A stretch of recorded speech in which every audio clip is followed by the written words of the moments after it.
Hello student, welcome back to my channel. This is Samsad Khan. I am presenting here with another video related to macroeconomics, chapter number 10, government budget.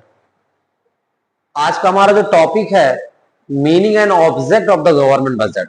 Budget क्या होता है, budget के objects क्या होते हैं, components क्या होते हैं, वन बाय वन करके सारी चीजों के बारे में डिस्कस करेंगे. सबसे पहले बात करते हैं कि गवर्नमेंट बजट होता क्या है.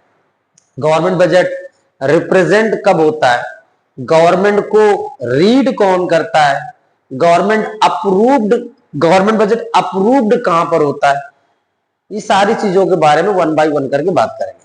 तो government budget is an annual statement. क्या होता है, एक एनुअल स्टेटमेंट होता है. यहां पर मैंने लिखी government budget is annual statement. एक एनुअल स्टेटमेंट होता है, नहीं पूरे ईयर की समरी बताता है, showing item wise estimates of receipt. Estimates of receipts, कहां से पैसा आया, रिसिप्ट्स इनकम कहां से हुई, पैसा गवर्नमेंट के पास कहां से आएगा, उसके सोर्स क्या है, and expenditure during a fiscal year, और गवर्नमेंट आने वाले ईयर में कितना खर्च करेगी अलग अलग सेक्टर पर. प्राइमरी सेक्टर पे कितना करेगी, सेकेंडरी पे कितना करेगी, टर्शियरी सेक्टर पे कितना करेगी, सोशल वेलफेयर पे कितना करेगी, हेल्थ सेक्टर पे कितना होगा, रेलवे पे कितना होगा, ये सारी चीजों के बारे में. तो गवर्नमेंट बजट एक एनुअल स्टेटमेंट होता है, showing item wise estimates of receipt, पैसा कितना आया और हम फ्यूचर में कितना आने वाले फिस्कल ईयर में कितना पैसा खर्च करेंगे. तो गवर्नमेंट बजट में जो वैल्यू मेंशन होती, कितना आया और इतना खर्च किया, वो एक्चुअल फिगर नहीं होती, एस्टिमेट्स होता है. ठीक है ना. तो गवर्नमेंट बजट क्या होता है, estimates of receipts and expenditure during a fiscal year. Fiscal year का मतलब होता है फाइनेंशियल ईयर ही होता है, 1 अप्रैल से स्टार्ट होता है, आने वाले ईयर 31 मार्च को क्लोज होगा.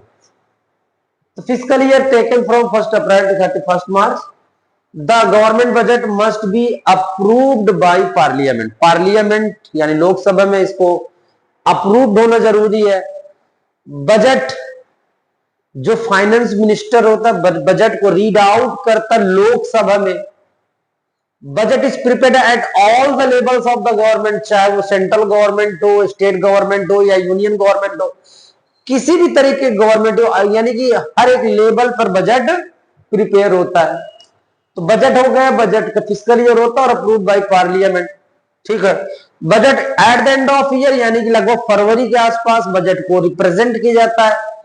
फाइनेंस मिनिस्टर बजट को रीड करती, लोकसभा में खड़े होकर बताती है कहां से पैसा और कितना हम अलग अलग सेक्टर पर कितना पैसा एक्सपेंडिचर करेंगे, सारी बातें बजट के अंदर आती है. फिर ऑब्जेक्ट की बात आती है, ऑब्जेक्ट ऑफ गवर्नमेंट बजट. तो फर्स्ट है reallocation of resources. Reallocation of resources का मतलब होता है allocation of resources accordance with the aim of social welfare. Social welfare का मतलब यहां पर क्या है, जो सोसाइटी के वेलफेयर के लिए हो, सच एज सोशल वेलफेयर में बातें आती है कि जो सोशल सोसाइटी के वेलफेयर के लिए, उसको ध्यान में रखते हुए हम लोग क्या करते हैं, सोशल प्रायोरिटीज दी जाती है, economic priorities and social priorities को दिया जाता है. जैसे tax concession and subsidies. Government क्या करती है, अपने देश में इन्वेस्टमेंट को इनकरेज करने के लिए, इन्वेस्टमेंट होगा तो इनकम रिसिप्ट भी आएगी. इन्वेस्टमेंट को इनकरेज करने के लिए गवर्नमेंट क्या करती है, टैक्स में कंसेशन देती है. किसमें कंसेशन देती है, टैक्स में, और सब्सिडी प्रोवाइड करती है, जिससे रेस्ट ऑफ द वर्ल्ड हमारी कंट्री में आकर के क्या करेंगे, इन्वेस्ट करेंगे, जिससे हमारे पास रिसिप्ट्स आएगा. तो ये होता है reallocation of resources accordance with the social and economic priorities of the country. Social and economic priorities of the country, इन चीजों को ध्यान में रखते हुए टैक्स और सब्सिडी प्रोवाइड की जाती, ताकि जो इन्वेस्टर्स है हमारी कंट्री में ज्यादा से ज्यादा इन्वेस्ट करेंगे तो अपने पास रिसिप्ट्स आएगा. सेकंड होता है reducing inequalities in income and wealth. The main purpose of reducing inequalities means imposing tax on rich section. Government क्या करती है, इक्वालिटी को मेंटेन करने के लिए, या जो गैप होता है पुअर और रिच, उसको गैप को रिड्यूस करने के लिए गवर्नमेंट क्या करती है, टैक्स जो है रिच सेक्शन पर इंपोज करती है. उससे जो पैसा था वो सोशल वेलफेयर के लिए, पुअर सेक्शन के वेलफेयर के लिए उसको पैसा एक्सपेंडिचर करती है. फॉर एग्जाम्पल एलपीजी, अंडर प्रधानमंत्री उज्ज्वल योजना में टैक्स जो गवर्नमेंट के पास आता है रिच सेक्शन से, वो गवर्नमेंट क्या करती है, गरीब लोगों को अंडर प्रधानमंत्री उज्ज्वल योजना गरीबों को गैस सिलेंडर एलपीजी फ्री में बांटती है। इसी तरह बहुत सारे एग्जांपल्स हैं, ठीक है ना। जैसे बीपीएल कार्ड होल्डर्स होते हैं, गवर्नमेंट क्या करती है, फ्री राशन प्रोवाइड कराती है। जितने भी बीपीएल कार्ड होल्डर्स होते हैं उनमें 1 रुपया भी नहीं लगता है। तो ये सब सोशल वेलफेयर आता है।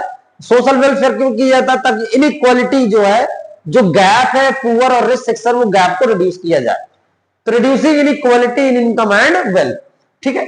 Third, economic stability. Economic stability का मतलब होता है जो प्राइस में फ्लक्चुएशंस होते हैं, उस प्राइस जो फ्लक्चुएशंस है उसको रिड्यूस करना है, ठीक है। Management of public enterprises, there are many enterprises of public. Government बहुत सारे पब्लिक इंटरप्राइजेस, तो गवर्नमेंट ट्राई करती है कि हम उनके सोशल, हम उनको मैनेज करेंगे, ऑपरेट करेंगे। और गवर्नमेंट के बजट में इस बात को ध्यान में रखा जाता है कि जितने भी पब्लिक इंटरप्राइजेस है उनका अलग अलग बजट हो, उनको कितना पैसा एक्सपेंडिचर करना है, एज पर रिसिप्ट, जितना पैसा उसके हिसाब से उन पर खर्च किया जाता है। इकोनॉमिक ग्रोथ यानी कि जीडीपी कितना ग्रो करेगा, एक्चुअल में जीडीपी के बारे में ध्यान में दिया जाता है। और लास्ट में employment generation. Employment generation through government budget. Government क्या करती है, नए नए न्यू फिस्कल ईयर में फ्लाईओवर, डैम, ब्रिज की कंस्ट्रक्शंस की बात करती है, जिससे अलग अलग सेक्शंस के लोगों को एम्प्लॉयमेंट जनरेट होता है। तो गवर्नमेंट बजट लेके आती है कि हम इतने डैम बनवाएंगे, इतने ब्रिज बनाएंगे, रोड का कंस्ट्रक्शन करवाएंगे, फ्लाईओवर बनवाएंगे। तो जब ये सारी चीजों का कंस्ट्रक्शन होगा तो कहीं ना कहीं एम्प्लॉयमेंट का जनरेशन भी होता है। Thank you.